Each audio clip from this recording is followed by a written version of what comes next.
While I will admit that this episode actually takes place in the summer, therefore it's not actually a Halloween episode, there's a lot of overlap between ghost stories and Halloween. And with the subject matter, this is the exact kind of episode one might want to watch for Halloween. One interesting thing, though, is that this episode is the first of the series to use a new color palette. You see, for some reason in between the first and second seasons of the show, its colors got less muted, and the Rugrats were slightly redesigned. One of the most obvious being that Chucky's hair is now a different shade of red, being orange. The thing is, though, not all the changes had kicked in yet. For one thing, the twins still have their Season 1 haircuts. Part of the reason for that is that this is the final episode of Season 1, but you wouldn't know that if you were going by air order. When the episode premiered, it got put in 2 months early in June before an earlier episode, Lucky 13, the episode where Angelica turns 13, which premiered in August of that year. The reason being that Nickelodeon thought Lucky 13 would work better as a season finale to coincide with the Rugrats franchise's 13th anniversary. Alright, now to get into the episode. The story starts with Lil at home receiving a phone call in the middle of the night, escalating into a horror movie scenario, which quickly derails.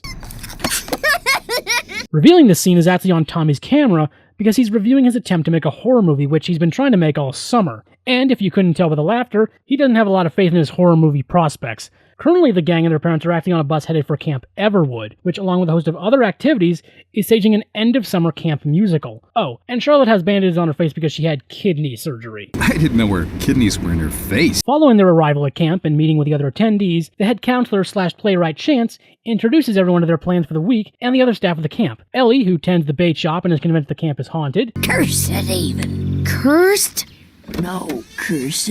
Also Bean. It's unclear what his actual job is. After introductions are dealt with and Chance shows them the stage where they'll be performing, during which he not so subtly telegraphs how much he wants this to go well for the sake of his own career, everybody gets settled in their bunks. And the first thing the boys notice is how, despite it being summer, their cabin is weirdly cold, with Dill being the exact kind of person to chalk it up to ghosts. From here, the plot gets into gear with Chucky in a somewhat out-of-character move, trying as many things as possible to discover if he has any talent in anything. So, the boys venture out to do just that. In the process, Chucky gets stung by bees, and Phil gets his toe bitten by a turtle. And I kid you not, Phil keeps that thing on his foot till the end of the day, stealing one of his s'mores. Oh, and Dill saw Bigfoot and the Loch Ness Monster. You got my back on this one, right, Bean?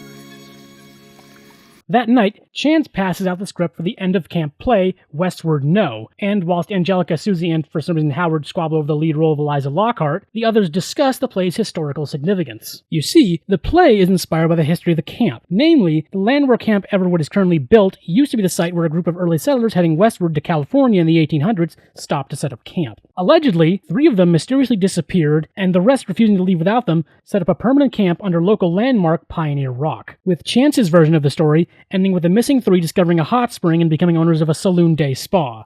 But not the real story. I'm sorry, you can talk? Keep in mind, ever since camp started, Bean hasn't said a word, and while I'm talking about it, he doesn't say anything else the rest of the episode. But more to the point, the actual legend. Bean explains the real story. The 3 settlers disappeared because they were looking for food and supplies. Weeks later, as winter set in, the others still refused to leave without them. Following the trio's wagon coming back without them, the remaining settlers supposedly succumbed to madness and hunger. Now, some viewers have interpreted this episode's ghost story as being based somewhat on the disappearance of the Roanoke settlement in Virginia, which I would argue is not an unfair comparison, given the Roanoke story is a pretty well-known legend in America. But there is a little more to this story. Allegedly, every full moon, which the people around here call the zombie moon, the ghosts that haunt the land suck out the brains of innocent campers, with those campers disappearing, only to come back as zombies, destined to spend eternity looking for the lost settlers. The good news is that was just Charlotte. Apparently, these showers do not in fact have hot water. The bad news is that after everybody gets assigned their roles the next day, Angelica gets to be Eliza, by the way, and to a lesser extent Phil and Chucky are each parts of a horse, and Kira has been cast as a character whose only plot significance is coughing, to the point that her character's name is The Cougher. That night, Tommy ventures out trying to identify a strange sound coming across a covered wagon with no one inside. This is bad because it's giving Tommy inspiration for his horror movie. Tommy has to figure that since it's going to be a full moon tonight, if he can find Pioneer Rock, he can use the story as inspiration for his movie, though not all the gang can help him out on this one, given that the play is actually being staged tonight. So Angelica and Susie can't come, nor can Kimmy. I'm the understudy, and if one of them kills the other one, I have to go on. But while they still have daylight to get the investigation ball rolling, Tommy asks the person who initially put this idea in his head in the first place, Ellie, about what she knows about the local legend. According to her, if you encounter Pioneer Rock during a full moon, you have to return to the camp by sunrise or else you'll never come back. Ellie further explains that some time ago, some kids went into the forest after dark and encountered Pioneer Rock, and when they came back, they were acting really weird. Like they never got no brain or nothing. The boys' main takeaway from that story? Kind of a weird use of double negative, but pretty fun to say. Anyway, in case you were concerned they're missing some kind of a chance to participate in a real showstopper, don't. This play is not good, and the episode makes that crystal clear. Who could that be a knockin'? It's winter! The only highlight that actually gets the audience's attention is when Susie sings. So, after Stu and Howard fall through one of the sets during rehearsal, getting Howard thrown out of the play, the boys and Lil take the opportunity to make a break for it. Now, in the forest, adding Dill and Bean to the Find Pioneer Rock crew, given that Bean is a local who knows where it is, they head deeper into the woods. Given that Tommy is currently rolling, their excursion is also a reference to Blair Witch. And as night comes, the kids run into Stu, Howard, and Charlotte. We were just looking for... Say that we know what you're up to and we want in. Though the why is important. Howard wants to be in Tommy's movie, Stu is looking for any kind of distraction to avoid practicing his choreography, and Charlotte is hoping Chance's talk of hot springs has some merit. The only consequences of their premature egress from the player that moments from showtime, some people need to be recast. Drew, you play the first settler to disappear. Kimmy, you are the second. And I guess I'll play Smithy Spencer. Returning to the forest search party, initially hitting a dead end but spotting Pioneer Rock, Bean leads them down a different path. A trail, I should add, which had a Do Not Enter sign in front of it that he undid. Now, having made their way to Pioneer Rock, stopping to admire it, they realize that they lost Stu. You know what this means? Our dad is the first victim of the brain-sucking pioneers. Awesome. Your dad might be a zombie, but okay, Dill, enjoy the plot. Assuming he didn't turn around to go back to camp, the kids and adults split up to search the forest, not finding him, returning to Pioneer Rock only for Charlotte to disappear right in front of them, claiming she's hearing running water, this causing Howard to follow, trying to bring her back. Those pioneers are gonna get us all, Tommy. They're gonna get us all. Don't go aggro on us, Chucky.